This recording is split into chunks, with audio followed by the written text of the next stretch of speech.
মাইমুন আক্তার ময়না আপনার এই মাদ্রাসায় এই ক্লাসেই তো লেখাপড়া করতেন? জি হ্যাঁ, এখানে পড়াশোনা করছি। প্রতিদিন সকালবেলা সে আসে 9টা পর্যন্ত এখানে পড়ার পরে ছুটি দিলে আবার বাড়িতে গিয়ে স্কুলে চলে যায়। সে স্কুলেও পড়তো। তো শনিবার দিন সকালে সে আসছে, দোয়া শেষে আমি কিছু বিরিয়ানি বিতরণ করেছিলাম। তো ওইখানেও সে বিরিয়ানির প্যাকেট নিয়ে কিছু এখানে বসে খেয়ে এদের সাথে বসে এখানে খেয়ে তারপরে কিছু তার মায়ের জন্য বাড়িতে নিয়ে গেছে। বাড়িতে নিয়ে তার মাকে দিছে। পরে শুনলাম যে বাড়িতে গিয়ে খাওয়ার পরে গোসল করে কাপড় চোপড় পরে নাকি খেলতে বের হয়েছে জোহরের পরে। আর আমার কাছে ওই বাড়িতে যাওয়ার পরে 3টার পরে আর আসে নাই। যে ময়না হত্যাকাণ্ড হয়েছে, সেই ময়না হত্যাকাণ্ডে ইমাম মুয়াজ্জিনকে ফাঁসানো হয়েছে, তারা বর্তমানে জেলে আছে।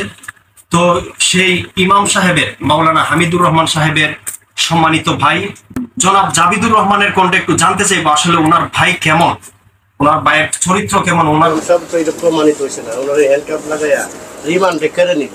এটার জবাব দিতে পারতেছি না, এটা একটু জবাবটা দিলে। বাংলাদেশের ইতিহাসের এ যাবৎকালের অন্যতম আলোচিত একটি ঘটনা ময়না হত্যাকাণ্ড। 2025 সালে আমরা বাস করছি বিজ্ঞানের যুগে। মামলার তদন্তে কারচুপি না হলে কখনোই অপরাধীদের খুঁজে বের করতে 8 থেকে 9 দিন সময় লাগে না।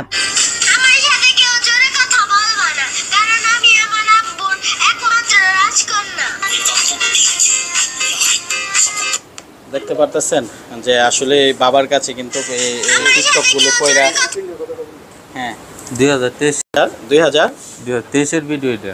আর আগে নতুন কিছু তথ্য সামনে আসছে যা শুনে রীতিমতো অবাক হয়ে গিয়েছি, আপনি অবাক হবেন। সেই ময়নার তথ্য সামনে এসেছে। ময়নাকে কিভাবে হত্যা করা হয়েছে, কিভাবে মসজিদে রাখা হয়েছিল এবং কেনই বা তার সাথে এমনটি করা হয়েছে, ময়না কি এমন দেখে ফেলেছিল, তার চাচা এবং তার মায়ের যে সম্পর্ক, সেই সকল বিষয়ে চুলচেরা বিশ্লেষণ করব। বিশেষ করে নতুন যে তথ্যগুলো সামনে এসেছে এই ভিডিওর মাধ্যমে প্রকাশিত জানতে পারবেন। এই ভিডিওতে না টেনে একটি লাইক করে শেষ পর্যন্ত দেখতে থাকুন। ওয়ালাইকুম আসসালাম, আলহামদুলিল্লাহ ভালো। আপনারা কেমন আছেন? আলহামদুলিল্লাহ। আচ্ছা, মাইমুন আক্তার ময়না আপনার এই মাদ্রাসায় এই ক্লাসেই তো লেখাপড়া করতেন? জি হ্যাঁ, এখানে পড়াশোনা করছি। জি। উনি লাস্ট আপনার কি শোনাইছিল? প্রতিদিন সকালবেলা সে আসে 9টা পর্যন্ত এখানে পড়ার পরে ছুটি দিলে আবার বাড়িতে গিয়ে স্কুলে চলে যায়। সে স্কুলেও পড়তো। তো শনিবার দিন সকালে সে আসছে আমাকে 8:30 বা 15টার দিকে এই যে এখানে বসে সে আমাকে আম পড়াটা শুনেছে। হ্যাঁ, এখানে বসে আমি বসছিলাম ওইখানে, সে এখানে বসে আমাকে পড়া শুনেছে। সূরা মুতাফফিফিন থেকে সূরা নাবা পর্যন্ত সে মুখস্থ আমাকে শুনেছে। পরে 9টার সময় ছুটি হয়ে গেছে, বাড়িতে চলে গেছে। বাড়িতে গিয়ে খানা খেয়ে পরে আবার আসছিল, এসে আবার জোহরের সময় 12টার দিকে আবার চলে গেছে। পরে মনে হয় 1:30 বা 1:45টার দিকে আবার আসছে। এসে আমার এখানে একটু অনুষ্ঠান ছিল, দোয়ার অনুষ্ঠান। দোয়ার শেষে আমি কিছু বিরিয়ানি বিতরণ করেছিলাম। তো ওইখানেও সে বিরিয়ানির প্যাকেট নিয়ে কিছু এখানে বসে খেয়ে এদের সাথে বসে এখানে খেয়ে তারপরে কিছু তার মায়ের জন্য বাড়িতে নিয়ে গেছে। বাড়িতে নিয়ে তার মাকে দিছে। পরে শুনলাম যে বাড়িতে গিয়ে খাওয়ার পরে গোসল করে কাপড় চোপড় পরে নাকি খেলতে বের হয়েছে জোহরের পরে। আর আমার কাছে ওই বাড়িতে যাওয়ার পরে 3টার পরে আর আসে নাই। এরপরে আমি চলে গেছিলাম এক জায়গায়, ওইখান থেকে আইসা শুনছি রাত্রে তাকে নাকি খুঁজে পায় না। পরে আমি ওদের সাথে ছিলাম অনেকক্ষণ। তো ওরা এসে আমার বাসার ছাদে রাত্রে 11টার সময় এসে খুঁজছি যে আমার বাসার উপরে আসি কিনা, কিন্তু পাই না। আমি রাত্রে 1:30 পর্যন্ত দেখছি ওরা খোঁজাখুঁজি করতেছে, পানিতে নামছে, এইভাবে ওরা সারা রাত্রে খুঁজছে, ওরা কোথাও পায়নি। হ্যাঁ, শেষ পর্যন্ত আমার মাদ্রাসায় এসে খুঁজছে। ওরা নাকি ওই জিনের মাধ্যমে নাকি জিন নাকি বলছে যে এদের কাছে, কিন্তু আমি বিশ্বাস করি না যে উপরে আছে। এ কথা শুনে ওরা আমার কাছে আসছে, এসে বলতেছে যে আপনার বিল্ডিংয়ের উপরে ছাদে একটু খুঁজবো। আমি বলছি ঠিক আছে খুঁজেন। তাই এসে খুঁজে গেছে, কিন্তু এখানে পায়নি। পরে মনে হয় মসজিদে সকালবেলা শুনলাম যেটা মসজিদে পাওয়া গেছে। সে কি মাদ্রাসায় প্রতিদিন আসতো, নিয়মিত আসতো? হ্যাঁ, নিয়মিত আসে, সকালবেলা আসে। আগে গত বছর 3 টাইমে 4 টাইমে আসছে। সকালেও আসছে, 10টার সময় আসছে, আবার সন্ধ্যার সময় আসছে। তো এবছর ভর্তি হওয়ার পরে শুধু 1 টাইমে আসে, সকালবেলা আসে।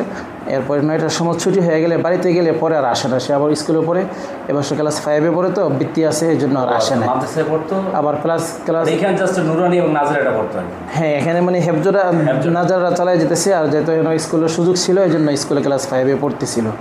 হ্যাঁ, এই জন্য বাকি টাইমগুলোতে আসে না। মানে এমনিতে রেগুলার প্রতিদিনই আসে, রেগুলার প্রতিদিনই আসে। মাঝে মাঝে একটু ছোটো বাচ্চা না, হ্যাঁ অ্যাবসেন্ট থাকে মাঝে মাঝে। জি, রেগুলার বলতে যেমন সকালে আসলো একদম রাতে গেলে এমন না? না, এরকম না। 24 ঘন্টা যে অন্যরা যেভাবে থাকে আবাসিক হিসাবে নয়, শুধু সকালে আসছে 6টা 6:30 যখন ঘুম থেকে উঠতে পারে তখন আসছে।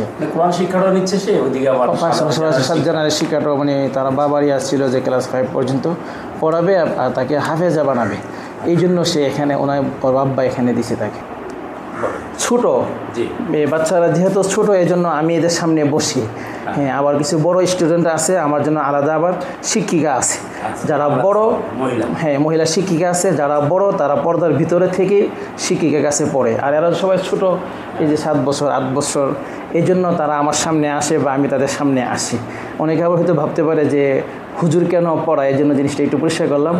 বড়দের জন্য আলাদা ব্যবস্থা, ভিতরে বসে শিক্ষিকার কাছে পড়ে, আর ছোটরা এখানে আমার সামনে আসে আমার কাছে পড়ে।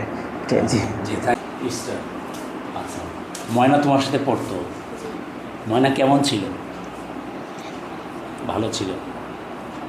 ময়নার কথা মনে আছে? ময়না তো আর আসবে না তোমার পাশে, আসবে, বসবে, কথা বলবে আর বলবে। ময়নার সাথে স্কুলে পড়ছো? স্কুলে পড়তাম। ময়না কেমন ছিল? ভালো ছিল নি? হ্যাঁ। ময়না কি বলতো তোমার সাথে? কিছু বলতো না? দৃষ্টান্তমূলক শাস্তি দেওয়া হয়, আর যেন আমাদের দেশে ময়নার মতো কারো প্রাণ এইভাবে অকালে যেন না দিতে হয়। থ্যাংক ইউ হুজুর, ভালো লাগবেন। দেশবাসী উদ্দেশ্যে কিছু বলতে পারেন বলে বিদায় নিলেন। আমি আর কি বলবো, সকলের কাছে একটা আবদার, আমরা সবাই আল্লাহ তাআলার কাছে দোয়া করবো, আল্লাহ তাআলা যেন সত্যিকার অপরাধী যে তাকে যেন আল্লাহ দ্রুত চিহ্নিত করে দেন, যেন তাকে শাস্তি যেটা হওয়ার দরকার কোরআন হাদিসের ভাষ্য অনুযায়ী, রাষ্ট্রীয় আইন অনুযায়ী যে শাস্তি, সে শাস্তি যেন তাকে দিতে পারে, এই জন্য আল্লাহ যেন তাকে দ্রুত চিহ্নিত করে দেন, এটা সকলের কাছে আবদার। আর নিরপরাধ কেউ যেন হয়রানির শিকার না হয়, বা যাদেরকে তদন্ত স্বার্থে তাদেরকে নেওয়া হয়েছে, যদি তাদের কাছে এরকম কোনো আলামত না পাওয়া যায় তাহলে তাদেরকে যেন ছেড়ে দেওয়া হয়। আর যদি তাদের মধ্যে এরকম কোনো সিমটম পাওয়া যায় তাহলে প্রশাসন যেভাবে তাদের থেকে আরও তথ্য নেওয়া দরকার সেভাবে নেই, এ ব্যাপারে আমার কোনো আপত্তি নেই। এটাই আমার সকল দেশবাসীর কাছে। অপরাধী যেই হোক, মসজিদের ইমাম হোক, হুজুর হোক, রাজনীতির যে কোনো দলের লোকই হোক না কেন, এমনকি চাচা হোক, যেই হোক, অপরাধী যেই হোক, তাকে যেন দ্রুত চিহ্নিত করে তাকে যে শাস্তি হওয়ার দরকার সে শাস্তি ব্যবস্থা করা হয়। এটি সকলের কাছে আমার আবেদন। ধন্যবাদ, ভালো থাকবেন। ময়নাকে যারা হত্যা করছে তাদের বিচার চাই। ময়না তো আসতো এখানে? জি। তোমার সাথে কথা বলতো? জি। এই যে ময়নাকে এইভাবে হত্যা করলো, কি বলবা তুমি? তাদের বিচার চাই। বিচার চাও? জি। ময়না তো আর আসবে না, খারাপ লাগে না? আচ্ছা, তোমাদের সহপাঠী যে ময়নাকে হত্যা করছে, যারা হত্যা করছে তাদের কি বিচার চাও তোমরা? সব তো এটা প্রমাণিত হয়েছে না, ওনার হ্যান্ডকাপ লাগাইয়া রিমান্ডে কেড়ে নিল, এটার জবাব দিতে পারতেছি না, এটা একটু জবাবটা দিলে। বাংলাদেশের ইতিহাসের এ যাবৎকালের অন্যতম আলোচিত একটি ঘটনা ময়না হত্যাকাণ্ড। 2025 সালে আমরা বাস করছি বিজ্ঞানের যুগে। মামলার তদন্তে কারচুপি না হলে কখনোই অপরাধীদের খুঁজে বের করতে 8 থেকে 9 দিন সময় লাগে না। প্রথমে জানা যাচ্ছিল এই অপরাধে জড়িত থাকতে পারে ইমাম আর মুয়াজ্জিন, পরে জানা গেল ময়নার মা পরকীয়ায় লিপ্ত। এমনকি ময়নার বাবা নিজ মুখে বলেছিলেন তার ভাই কিংবা স্ত্রী কেউই সন্দেহের বাইরে নন। কিন্তু এখন ময়নার বাবার যে ভাষ্য তাতে তার স্ত্রী সন্দেহের বাইরে। এলাকাবাসীর সাথে কথা বলে জানা গেছে মামলার সত্যতা উদ্ঘাটনে নিহতের নিজেদের মধ্যেই নাকি অবহেলা দেখা যাচ্ছে। কিন্তু এটা সত্য যে এলাকাবাসী মনে করছে এই ঘটনায় ময়নার মা জড়িত নন। স্থানীয় হুজুরগোছের এক ব্যক্তিকে সন্দেহভাজন ময়নার মার পরকীয়া সম্পর্কে জিজ্ঞাসাবাদ করলে তিনি বলেন, এসব গুজব ছড়ানো গুনাহের কাজ, পুলিশের কাজে সহযোগিতা করা সবার দায়িত্ব। যারা গুজব রটাচ্ছেন তারা অন্যায় করছেন, তাতে প্রকৃত অপরাধী আড়াল হয়ে যাবে। গুজব রটানোর অভিযোগে প্রকাশ্যে ক্ষমা চেয়ে তারপর আল্লাহর কাছে তওবা করুন, আল্লাহ ক্ষমা করার জন্য প্রতিশ্রুতিশীল। একই এলাকার আরেক ব্যক্তি বলেন, কষ্ট লাগে ইমাম আর মুয়াজ্জিনের জন্য। আমার ধারণা অযথা দুজন নির্দোষ ব্যক্তি জেলে কষ্ট করছে আর ঘাতকরা বুক উঁচিয়ে হাঁটছে। বাংলাদেশে চলতে গেলে টাকা দরকার, টাকা থাকলে প্রাণ নিয়েও পার পাওয়া যায়, আর না থাকলে নির্দোষ হয়েও পার পাওয়া যায় না। ময়না হত্যাকাণ্ডের 10 দিন হতে যাচ্ছে, কিন্তু কোনো কুল কিনারা না হওয়ায় আন্দোলনও থেমে গেছে। আসলে এসব আন্দোলন করে কোনো লাভ নেই, কারণ আমরা বাঙালি ট্রেন্ডে গা ভাসাই।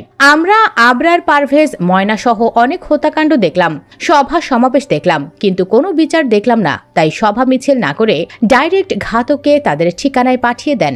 এমনি চুরি, চাঁদা, হত্যা সব কমে যাবে। রাজনৈতিক দলগুলোর খেলা হলো ব্যক্তি ধরা না পড়া পর্যন্ত তার সকল কিছু দল ভাগ নিবে, বাট ধরা পড়লে বহিষ্কারের অপরাজনীতি শুরু হবে। গত কয়েকদিনের কয়েকটি নৃশংসতম ঘটনায় শরীরের লোম দাঁড়িয়ে যায়। একজন মানুষ হিসেবে এইসব পৈশাচিক ঘটনায় উদ্বেগ প্রকাশ করছি। ঢাকায় সোহাগ নামের একজন ক্ষুদ্র ব্যবসায়ীকে চাঁদা না দেয় নৃশংসভাবে শেষ করা হয়েছে।